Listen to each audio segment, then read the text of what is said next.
À Montigny-le-Bretonneux, un duel à 3 listes se profile pour ce scrutin. Pierre Desjean, bonsoir. Bonsoir. Vous êtes la tête de liste de Montigny Solidarité 2020, une candidature de gauche. Pour vous qui êtes ancien conseiller municipal dans la commune de Montigny-le-Bretonneux, vous êtes aussi engagé dans l'associatif local. Vous avez siégé au sein du conseil municipal de 2008 à 2014. Pourquoi vous vous engagez dans cette campagne des municipales ? Pourquoi ? Parce qu'il faut que la gauche soit présente sur Montigny-le-Bretonneux, tout simplement. Et au regard de ce qui se passait au début de l'année, il est apparu que il y avait quelques difficultés de ce côté-là. Et puis, j'ai rencontré un ami que je connais depuis quelques années et qui de gauche aussi, puisque c'est Claude Navat qui est président secrétaire de la section socialiste de Montigny.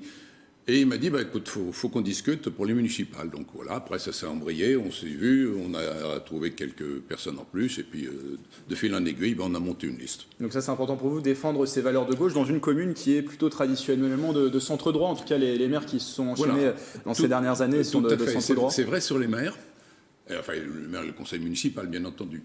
C'est pas forcément vrai sur toutes les élections. Il y a des élections où la gauche était majoritaire. Et donc là, il y a un problème. Il faut qu'au niveau municipal aussi, la gauche trouve sa majorité. Et c'est ce que nous allons essayer de faire. Alors, c'est une liste qui part finalement seule. Il y avait des discussions qui étaient en cours avec une autre liste, M, qui est menée par un conseiller municipal d'opposition, Vivien Gasque. Oui, tout à fait. On a eu de nombreuses réunions de discussions pour savoir, puisqu'ils ont un programme qui est un peu sur la même ligne que nous. Mais là où il y a eu l'achoppement, c'est effectivement sur la qualification de gauche, puisque ça a posé des problèmes. Alors, on a eu des discussions, on avait commencé à trouver un terrain d'entente, et puis tout d'un coup, ce terrain d'entente a disparu. Non, pas question de mettre la gauche, nous on se qualifie pas comme ça. Bon, ils ont choisi la division, On aura l'occasion de le recevoir. C'est une liste qui se veut un peu plus ouverte.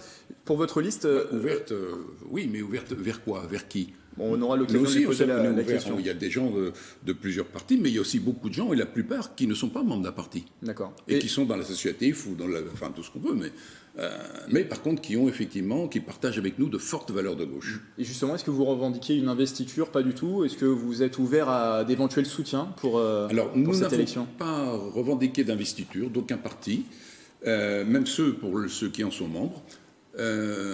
Par contre, nous acceptons effectivement les soutiens. Ça, je dirais que chacun est libre de ses choix. Charbonnier maître chez soi, dit-on. Eh bien, si les partis politiques de gauche veulent nous soutenir, oui, on acceptera, bien entendu. Mais nous ne demandons pas d'investiture. Avant de parler de vos priorités, il y en a 3 pour cette campagne. Votre regard sur le mandat qui va s'achever prochainement, celui de 2014 à 2020, avec comme maire Michel Laugier d'abord, qui est devenu sénateur, puis Jean-Luc Courgault. Tout à fait. On a eu droit d'ailleurs à la présentation de la candidature de M. Marquert l'autre jour. Qui sera le candidat de la majorité municipale. Voilà, le candidat de droite. Un beau scénario quand même bien fait. Et on nous expliquait que M. Abou avait pris M. Laugier comme chef de cabinet.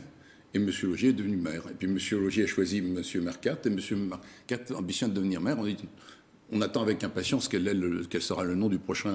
Et sur le fond du mandat, sur ce qui a pu être... Sur le fond, disons que c'est plutôt de la communication. Beaucoup de communication, ils sont très forts. Par contre, pour les réalisations, c'est un peu moins. Vous promenez dans les rues de Montigny, c'est pas d'une propriété exemplaire. Il y a un certain nombre de locaux publics, et en particulier les maisons de quartier, qui sont dans un état lamentable. Donc, ils nous disent beaucoup de choses sur Montigny, la ville qui voit bien.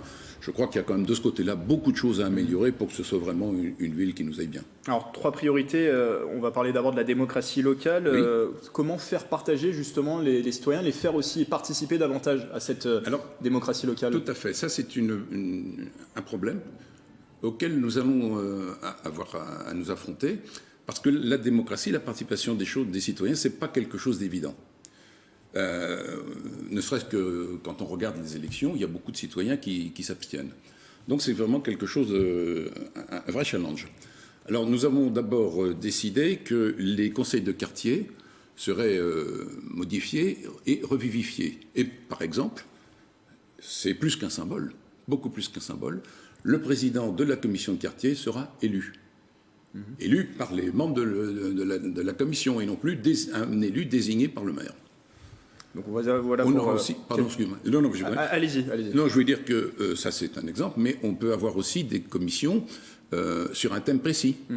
Donc on le mettra en place, et puis quand le thème sera clos, quand la solution aura été trouvée, eh ben, la commission disparaîtra. Et Voilà, puis on en créera une autre sur un projet, autre. Quelques-unes des pistes. Alors l'autre priorité, deuxième priorité, qui est une valeur traditionnellement à gauche, mais que l'on retrouve constamment maintenant dans cette campagne des municipales, c'est l'écologie. On ne peut pas faire ça aujourd'hui. Quelles sont vos propositions en la matière ? Alors effectivement, on ne peut pas faire ça. J'en profite d'ailleurs pour indiquer que notre liste, bien sûr, s'occupera essentiellement des problèmes igny-montains, mais que nous estimons que ces problèmes ne sont pas indépendants de ce qui se passe dans le monde, en France bien sûr, et dans le monde entier. Le problème du réchauffement climatique va toucher le monde entier. Le monde entier. Alors évidemment, nous n'allons pas résoudre, à nous tout seuls, cette question-là, mais on a un certain nombre de choses que l'on peut proposer sur l'isolation des bâtiments publics. Encore une fois, je vais vous reparler des maisons de quartier ou certaines écoles qui peuvent être énergivores, qui sont des passoires, nous allons nous allons essayer en tout cas de mettre en place un certain nombre de cellules photoélectriques sur les toits. Et d'ailleurs, j'ai vu il y a quelques jours, je ne sais plus où, sur un de vos confrères écrit, qu'une société avait mis au point, et c'était très intéressant, des cellules qui permettent de récupérer à la fois l'énergie solaire directe pour transformer en électricité et la chaleur. Alors qu'aujourd'hui, c'est deux types de cellules différents. Donc ça, c'est une avancée technologique. Des initiatives à valoriser et à porter. On va creuser de ce côté-là, effectivement.